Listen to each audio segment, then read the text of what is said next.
오늘은 주님은 우리의 등불이십니다 라고 하는 주제입니다. 등불이에요. 등불. 자, 아까 그 사진 좋습니다. 등불이십니다 라는 주제예요. 주님이 우리의 등불이세요.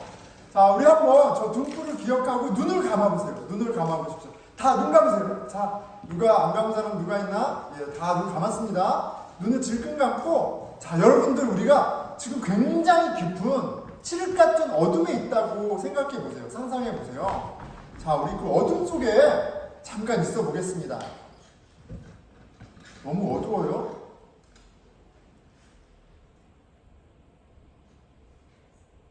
이 앞이 보이지 않는 그 어두움, 불안, 위험, 두려움. 자, 그런데 그 어두움 가운데 아까 봤던 그 등불을 한번 떠올려 보세요. 등불이 내 앞에 놓였습니다. 그 빛이 점점 환해진다고 생각해 보세요. 두려움, 염려, 불안, 빛과 함께 사라집니다.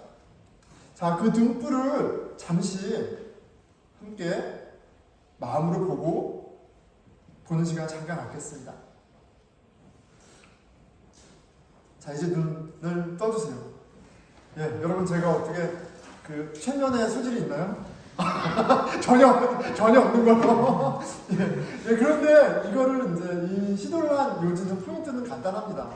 예, 등불이 굉장히 소중한데 언제 소중하다고요? 어둠 가운데, 내가 정말 어둠 가운데 빛이 없는 곳에 있을 때 이 등불은 너무너무 소중합니다. 그렇죠? 그런데 성경은 무엇이라고 얘기하냐면 하나님을 모르는 이 세상이 darkness, 어둠이라고 이야기를 해요.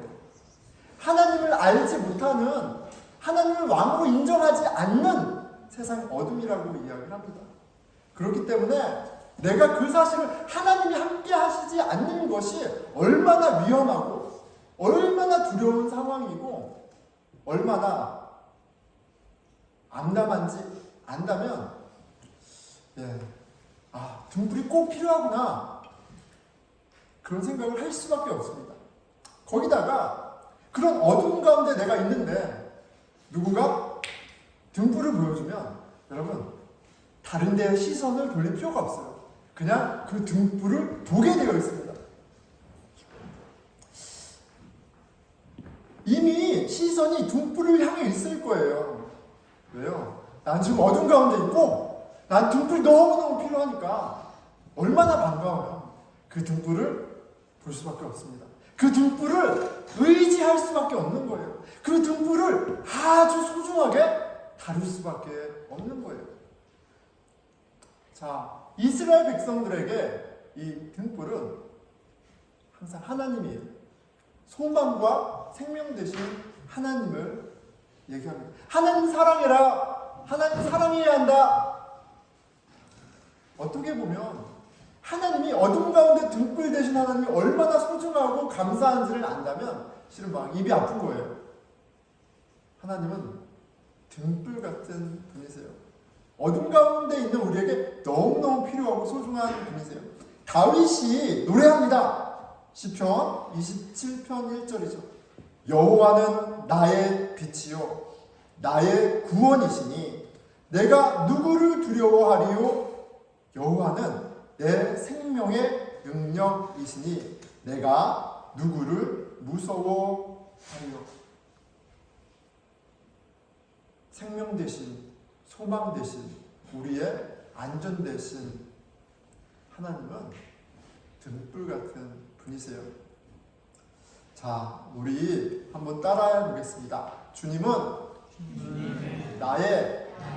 우리의 등불이십니다.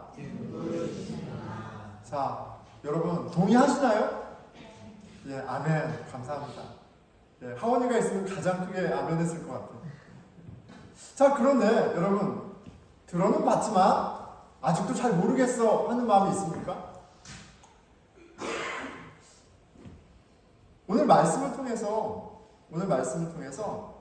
나의 믿음이 드러나고 또 우리의 등불 되신 주님을 더욱더 알기 원하는 마음, 보기 원하는 저와 여러분이 되길 축원합니다. 아멘. 자, 블레셋의 오늘 본문은 블레셋의 전쟁 중, 블레셋과의 전쟁 중이에요. 지금 다윗의 군대가 블레셋과 막 싸우고 있습니다.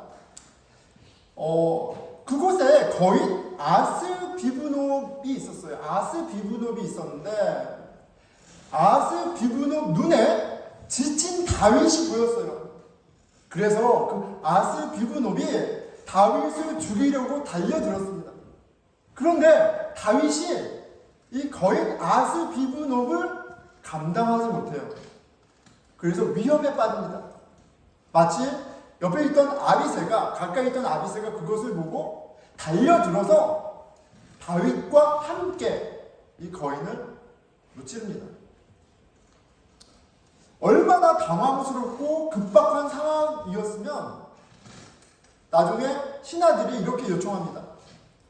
그에게 맹세하여 이르되, 다윗에게 지금 맹세하여 이르되는 아주 간곡하게 요청하고 있는 거예요. 뭘요? 왕은 다시 우리와 함께 전장에 나가지 마옵소서. 이제 우리 전쟁에 같이 가지 마십시오. 간절히 요청합니다. 자, 여기서 보게 되는 팩트가 하나 있습니다. 뭐냐면 다윗이 어떤 다윗이에요, 여러분?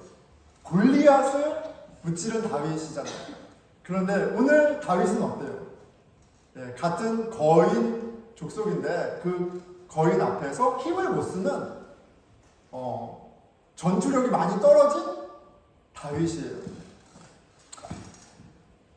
다윗을 위기에 빠뜨린 거인 아스비브놉이 들었던 노창이 되게 재밌습니다. 왜냐면 이 힌트로 다윗이 얼마나 약해졌는지 알아요.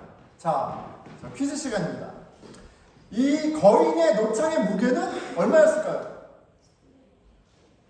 300세겔이라고 되어 있어요. 300세겔. 자, 그럼 질문 하나 더 하겠습니다. 소년 다윗이 꼬꾸라트린 거인 골리앗이 들었던 쇠창의 무게는 얼마였을까요? 얼마였을 것 같아요? 600세겔. 그러니까 소년이었을 때 600세겔을 든 거인 골리앗과 싸워서 다윗이 이겼어요. 넉넉하게. 그런데 지금 300세겔의 창을 든 거인에게 감당을 못하는 거예요. 그런데 또 무기의 차이가 있죠. 이거는 노시예요. 구리창이에요. 구리창. 그런데 600세겔 골리앗은 무슨 창이에요? 아이런 창이에요. 아이런 스페어예요. 강철입니다. 그러니까 무기도 다른 거예요. 어떻게 보면 그냥 창의 무게로만 따지면 거인 골리앗의 반뿐이 안 되는 전투력을 가진 이 거인에게 다윗이 힘을 못 쓰는 거예요. 전쟁 불문합니다. 예전에 그 대단한 전사가 더 이상 아니에요. 어떠세요, 이 다윗? 뭐 나이에 장사 있나? 왕이어도 나이를 좀 들었나 보다. 그런가 보다 하고 넘어갈 수도 있겠지만 사실 그렇지 않습니다. 왜냐하면 당시 왕은 전쟁을 통해서 그의 자격을, 그의 능력을 어떻게 했어요? 증명했어요. 여러분, 사울이 기름 부음을 받고 왕이 됐어요. 그런데 사람들이 그를 왕으로 인정했나요? 그의 성격도 있지만 그는 소를 몰았어요. 아무도 그를 인정해주지 않았어요. 근데 그가 언제 왕으로 인정받았습니까? 언제부터 사람들이 그를 따랐어요? 그가 첫 전쟁에서 승리한 이후에요. 여러분, 사울이요, 평생 전쟁하고 승리에 목매달다 어디에서 죽었습니까? 전쟁터에서 죽었어요. 전쟁을 수행할 수 없는 왕? 이건 실은 자격이 없는 왕인 거예요. 자, 이 부분을 생각하면서 오늘 본문을 보면요, 굉장히 놀라운 그림을 하나 보게 됩니다. 왜냐하면 오늘 그림에는 다윗과 컨트레스팅 되게 굉장히 뛰어난 능력 있는 용사들이 막 등장해요. 거인 족속을 다 쓰러뜨리잖아요. 어떻게 보면 전투력으로는 다윗보다 뛰어난 장수들이 이제 너무 많아졌어요. 실력 있는 자들이 많아졌습니다. 그런데 이렇게 능력 있는 신하들이, 부하들이 다윗에게 이제 그만 은퇴하십시오. 이제 싸움터에 나와봤자 짐이 되니까 우리 짐 되니까 오지 마십시오. 지금 그렇게 얘기하는 게 아니라 이렇게 얘기한단 말이에요. 이스라엘의 등불이 꺼지지 말게 하옵소서. 굉장히 놀라운 말이에요. 이스라엘의 등불이 꺼지지 말게 하옵소서. 여러분, 이스라엘의 등불은 누구예요? 하나님이에요. 하나님이잖아요. 아니 어떻게 다윗과 하나님을 견조? 이런 생각이 들지 않습니까? 더군다나 그 골리앗을 무너뜨린 다윗도 아니고 이제는 자기 제대로 그런 싸움의 능력을 발휘하지도 못하는 이 다윗을 가리켜 이스라엘의 등불이라고 얘기합니다. 등불은 소망과 생명을 의미한단 말이에요. 다윗과 어울리지 않아 보입니다. 그런데 이 다윗의 신하들이 다윗을 그렇게 여겼어요. 이스라엘의 등불로 여겼어요. 그 모습은 압살롬과 전쟁하러 나가던 그 신하들이 다윗도 따라 나가려고 했을 때 만류하죠. 당신은 같이 안 갔으면 좋겠습니다. 성에 남아주십시오. 라고 이야기하던 그 장면과 겹쳐져서 확인 가능합니다. 18장 3절이에요. 백성이 이르되 왕은 나가지 마소서. 왕은 우리 10,000명보다 중하오니 You are much more important than 10,000 of us.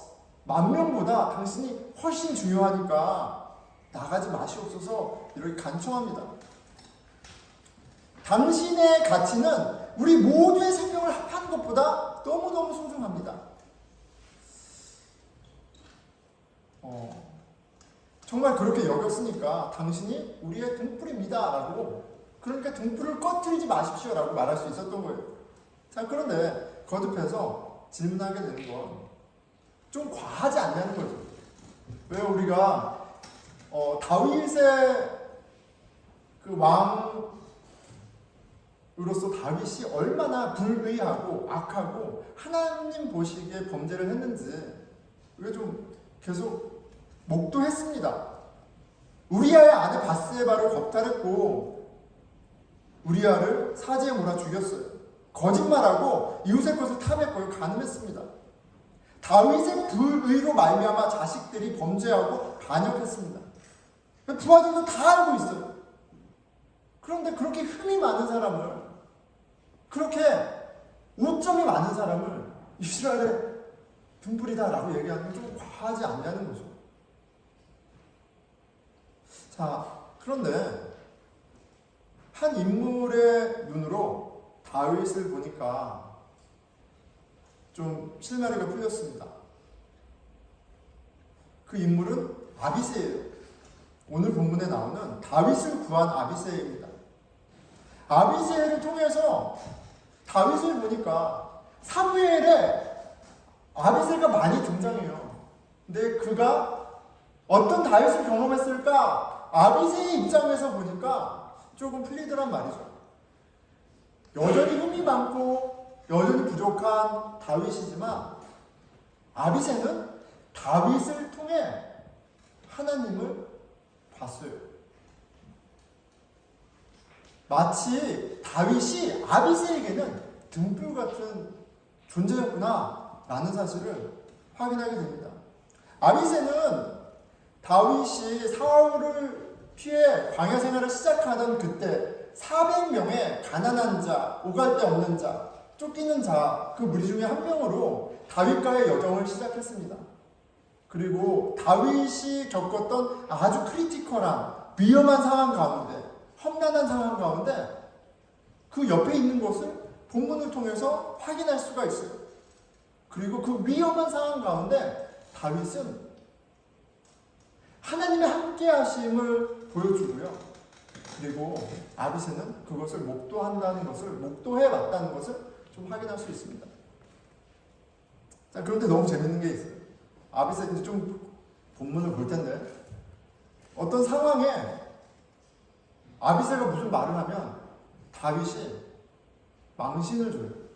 면박을 합니다. 잘못된 생각인 걸 지적하고요. 아주 너무 망신을 줘요. 한 번도 다윗의 칭찬을 받거나 동의를 얻지 못해요. 제가 아비새 입장이면 굉장히 서운할 것 같아요. 나는 당신을 이렇게 따르고 당신을 믿고 의지하고 당신을 위해서 헌신하는데 왜 내가 무슨 말만 하면 그것도 당신을 위해서 말하는데 왜 나한테 그래? 라는 생각이 들 정도로 대화를 보면은 좀 그렇습니다. 그런데 기가 막힌 건 뭐냐면요. 아비새가 다윗을 너무너무 사랑한다는 거예요. 실은 우린 그렇잖아요. 막 잘 지내가다가도 누가 자존심 상하는 말 한마디 하면 어떻게 하세요, 여러분? 저는 예전에 안 봤습니다. 지금은 한 5년 걸리는 거예요. 다시 보면. 봅니다. 자존심 상하면 나의 어떤 이런 그걸 훼손시키면 우리는 아무리 뭐 좋은 추억 있어도 보지 않습니다. 그런데 다윗이 아비새에게 한 말과 행동들을 보면, 말을 보면 놀라운 거예요. 아니 이랬는데, 이렇게까지 얘기했는데 다윗을 이렇게 사랑한단 말이야? 다윗을 떠나지 않는단 말이야?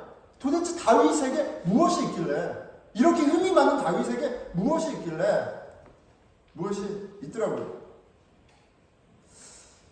자, 아비새가 등장하는 장면 1입니다.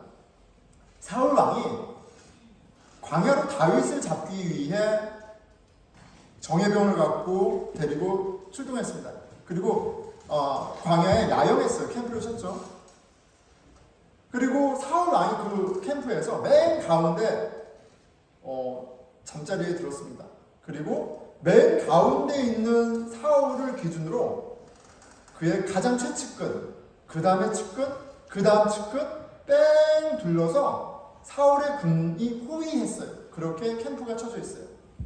밤이 됐어요. 다윗이 묻습니다. 누가 나와 함께 저 사울의 진영에 갈 사람 없느냐라고 묻습니다. 근데 그때 누가 손을 들었어요? 아비새가 간다고 했어요.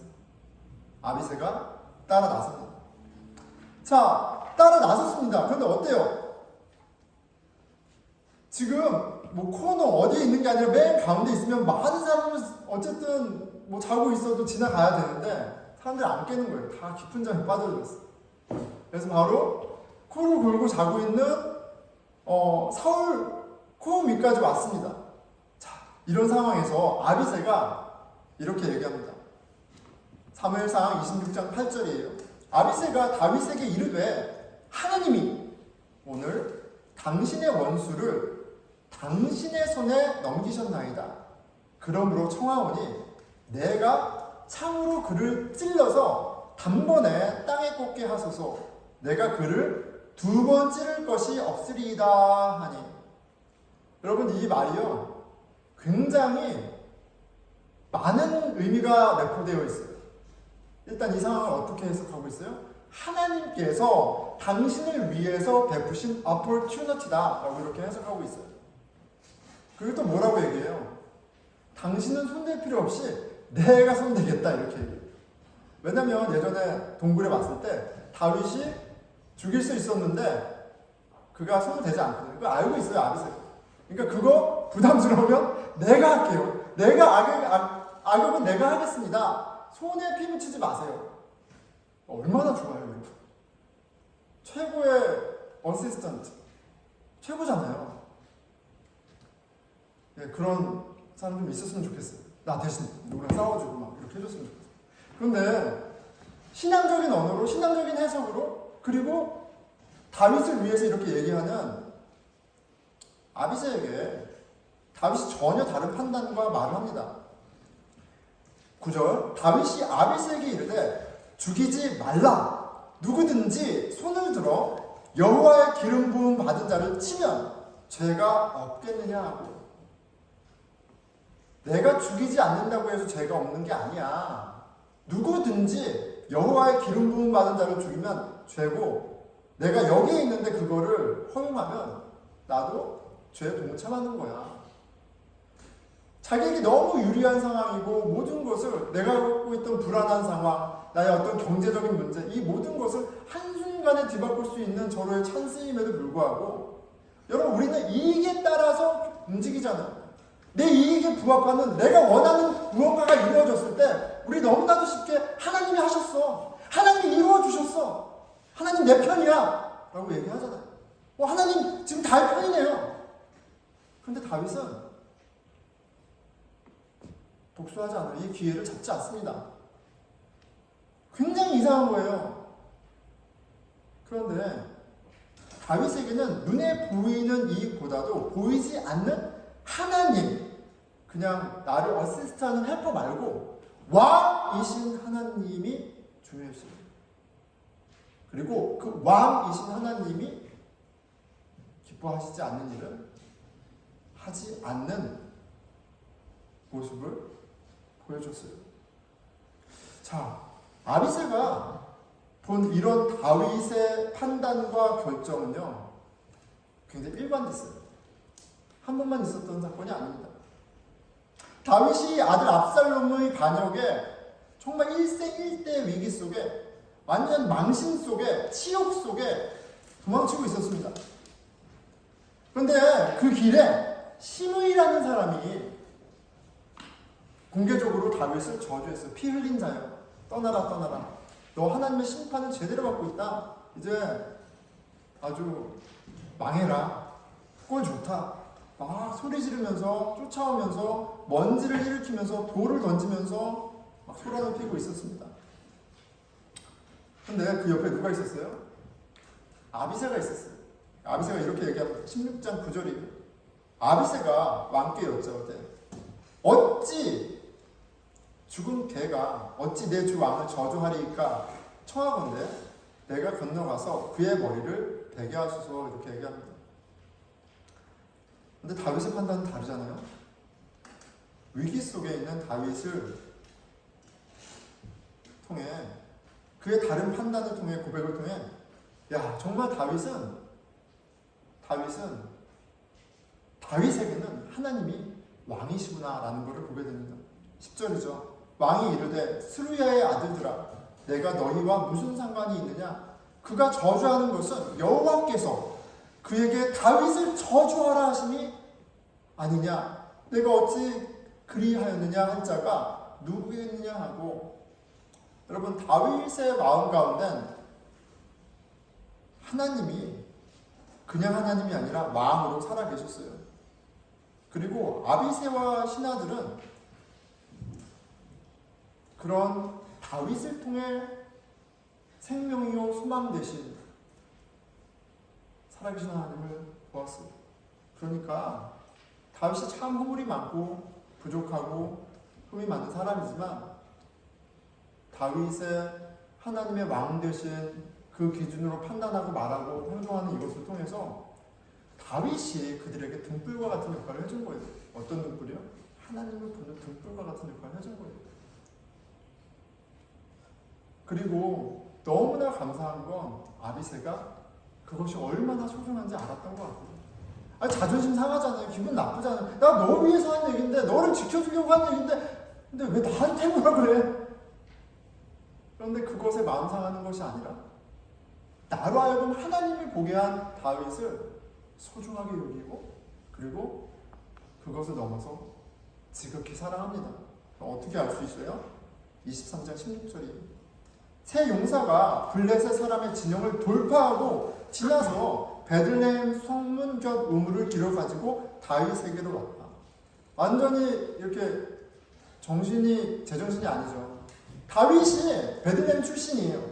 베들레헴 성 우물가의 그 우물물을 저 물 고향에 내 땅에 물 한 잔 마셨으면 좋겠다라고 얘기했는데 그걸 듣고 세 명이 그냥 그 적진으로 달려가서 우물을 퍼가지고 온 거예요. 그런데 뭐래요? 그 세 명의 우두머리가 누구라 그래요? 아비새였어요. 아비새가 그것을 했습니다. 하고 왔습니다. 아니 그 물이 뭐라고 그거를 그렇게 해요? 근데 여러분 그런 얘기 하잖아요. 그 대부분 형제가 거짓말할 때 저 하늘의 별도 따준다 뭐 이런 말도 안 되는 얘기를 하죠. 아무리 작은 거여도 사랑하는 사람이 원하면 무모하게 하는 게 그게 사랑이에요. 아비새가 그렇게 무모하게 자기의 목숨을 바쳐서 그 물이 뭐라고? 자, 부하들이 목숨을 걸고 가져온 물을 그걸 본 다윗이 신앙적인 이 신앙이 이런 것이구나라는 걸 보여줍니다. 사무엘하 26장 16절 다윗이 마시기를 기뻐하지 아니하고 그 물을 여호와께 부어드리며 그 물을 여호와께 부어드렸어요. 이르되 여호와여 내가 나를 위하여 결단코 이런 일을 하지 아니하리이다. 이는 목숨을 걸고 갔던 사람들이 피가 아니니까 하고 마시기를 즐겨하지 아니하니라. 여러분 이게 진짜 너무 아름다운 모습 아닙니까? 우리는 내가 원하는 것을 얻기 위해 수단과 방법을 가리지 않고 사람들을 이용하는 것도 아주 교묘하게 하면서 하나님도 이용하면서 그 목적을 취하기 급급한데 다윗은 어쩌면 우쭐할 수 있는 내가 이 정도 되는 리더야. 나한테 이런 신하들이 있어. 나 좀 괜찮은 사람이야. 우쭐될 수도 있는 사람 안에 다윗은 민망해하고 회개하며 괴로워합니다. 왜요? 이 관계는 그냥 왕과 신하 이런 관계가 아닙니다. 다윗에게는 왕이 따로 있었습니다. 여호와 하나님이세요. 신하들은 그냥 내가 수족 부리듯이 내 왕권을 지키고 내가 원하는 걸 개타는 그런 수단들이 아니에요. 왕이신 하나님이 나에게 맡기신 양이요 돌보아야 할 존귀한 존재들입니다.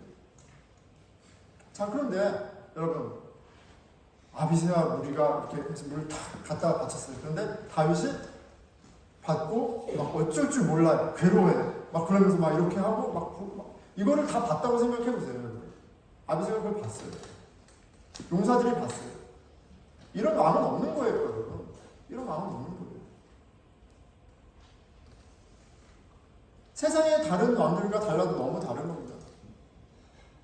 하나님이 정말 살아계시구나. 하나님 정말 좋은 분이시구나. 하나님은 지극히 작은 자도 정말 소중하게 여기는 분이시구나. 그들의 아픔에서 눈물을 흘리시는 분이구나. 꺼져가는 심지를 끄지 않는 분이구나. 라는 것을 다윗의 판단과 행동을 통해서 아비새와 그의 신하들이 보는 일들이 참 많았습니다. 그들에게 다윗이 하나님을 볼 수 있게 하는 등불과 같은 그런 소중한 존재였어요.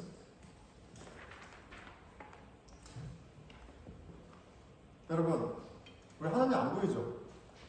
하나님 보인다고 그러면 병원 가야 된다. 하나님 안 보이잖아요. 하나님 안 보여요. 살아계신데, 만물 충만하신데, 역사하시는데, 주인인데 안 보여요. 그런데 그래서 하나님은 등불과 같은 당신의 사랑을 통해서 당신 누군지 보여주십니다. 당신이 얼마나 말도 안 되게 진짜 인간의 계산으로는 말이 안 되는 그런 성품인지를 많은 하지만 그 왕을 만난 그래서 그 왕의 뜻 앞에 고개를 조아리고 스쳐를 하며 나아간 그 사람을 통해 보여주신단 말이에요. 자신의 마음 가운데 하나님을 왕으로 인정하고 그 하나님을 사랑하는 사람, 여러분 선택 가운데 당연히 주저함이 있고요. 말과 행동 가운데 고백 가운데 티가 납니다. 이 세상이 얼마나 비교하고 경쟁하고 성취하고 이게 너무나 당연한 이 세상 가운데 교회 안에서조차도 세상의 기준으로 잘 되면 무조건 하나님의 축복이라고 얘기하는 이 어두운 세상에 여러분 다윗과 같은 사람이 빛나지 않겠어요? 등불과 같은 의인을 통해 우리는 우리의 등불 대신 살아계신 하나님을 봅니다. 여러분 우리에게 당신을 보게 하신 등불은 누구일까요? 생각보다 가까이 있을 수도 있어요. 자, 그런데 우리 그 등불 가장 첫 번째는 예수 그리스도시죠. 예수 그리스도입니다. 요한복음 14장 6절이에요. 예수께서 이르시되 내가 곧 길이요 진리요 생명이니 나로 말미암지 않고는 아버지께로 올 자가 없느니라. 예수님이야말로 하나님이 어떤 분이신지 하나님에게 소망과 생명이 있다는 사실을 하나님이 만국의 근원이라는 사실을 하나님이 자비와 은혜가 풍성하신 하나님이라는 사실을 너무나 선명하게 보여주시는 등불과 같은 분이세요.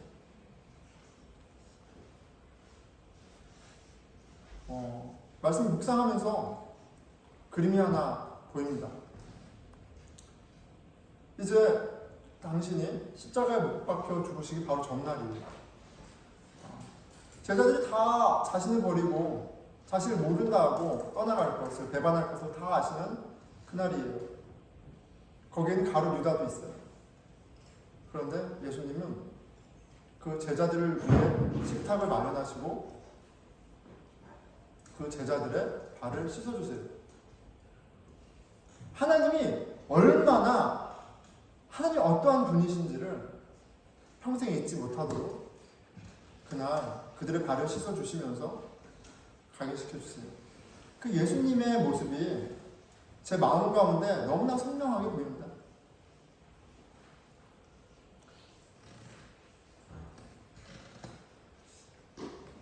그 하나님의 아름다움, 여러분 그것이 보이면 그것을 볼 수밖에 없는 거예요. 주는 우리의 등불이십니다. 우리는 예수님을 통해, 참 사랑을 통해 정의를 이루시는 하나님을 봅니다.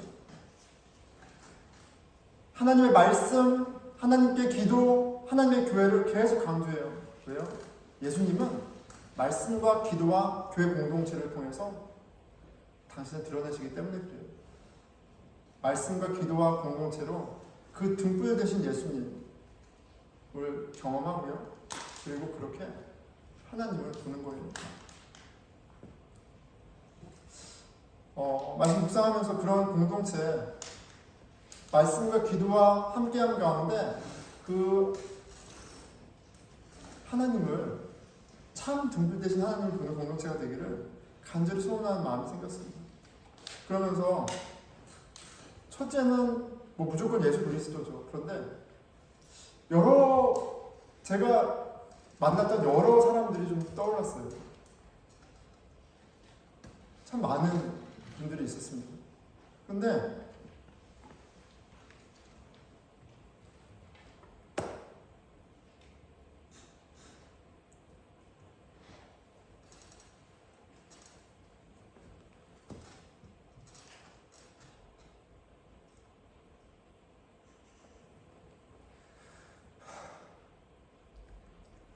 저는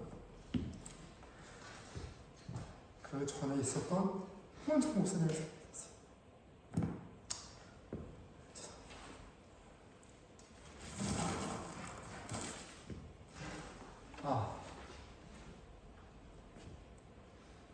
이 교회에서 12년 사역하시고 사임하시고 이제 제가 2대째입니다. 지금 25년째 교류를 하고 있어요. 한 번도 저에게 말을 놓으신 적이 없어요. 좀 그런 어른을 만난 적이 없습니다. 저는 말도 안 해요. 저는 편들하기 때문에. 근데 저는 홍철 목사님이 25년 동안, 그분이 완벽한 분이 아니죠. 흠이 많습니다. 부족한 부분도 있죠.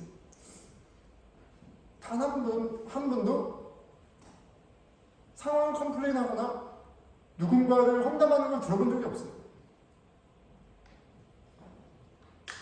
저의 목사님이기 때문에 제가 힘들면 만나서 좀 욕을 합니다. 힘들면 욕해요. 힘들다 그러고 험담해요. 틈이 없습니다. 한 번도 맞장구 치지 않았어요. 어떻게 그럴 수 있지? 어떻게 그럴 수 있지? 여러분, 저한테는 홍원종 목사님이 등불같은 분이세요. 그분을 통해서 신앙을 시작했고, 그리고 지금도 하나님의 은혜를 봅니다. 여러분, 엄청나게 큰 것을 이루고 많은 것을 하고 잘하고 세상의 기준에 맞는 그런 사람들을 통해서 그런 사람들을 등불로 사용하실 수도 있지만, 하나님은 분명 당신의 생명 되심과 소망 되심은 하나님을 왕으로 인정하는, 그래서 하나님의 뜻에 자신의 생각을 복종하고 말하고 행동하기에 스쳐가는 그 인생을 통해서 분명히 보여주세요.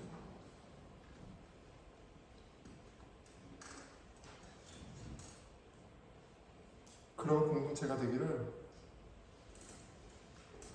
우리의 소망과 생명 되신 예수 그리스도를 볼 수 있는 그런 등불과 같은 공동체가 되기를 소원합니다. 기도하겠습니다.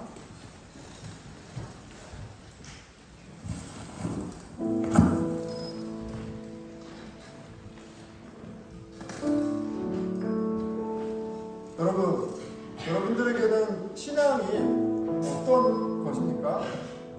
남들이 하지 못하는 막 골리앗을 무너뜨리고 막 못하는 일을 해내고 많은 성취를 하고 그렇습니까? 여러분, 골리앗을 무너뜨렸던 다윗도요, 나이 드니까 절절맵니다. 세월 앞에 장사 없는 거고요, 우리는 업앤다운이 항상 있어요.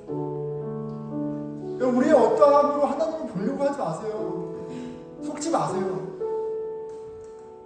하나님 훨씬 가까이 계세요. 예수 그리스도, 그 예수 그리스도를 통해 죄사함 받고 하나님 자녀된 은혜가 있기에 함부로 말 못하고 함부로 정죄하지 못하고 나와 다르고 내 세상의 기준에 미치지 못하지만 존귀한 영혼을 볼 줄 알고, 그 자리가 하나님이 보이는 자리예요.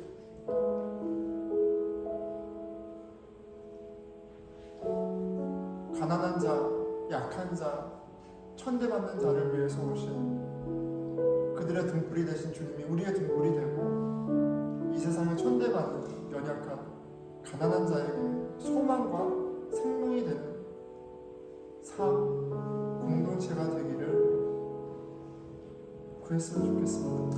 기도하겠습니다.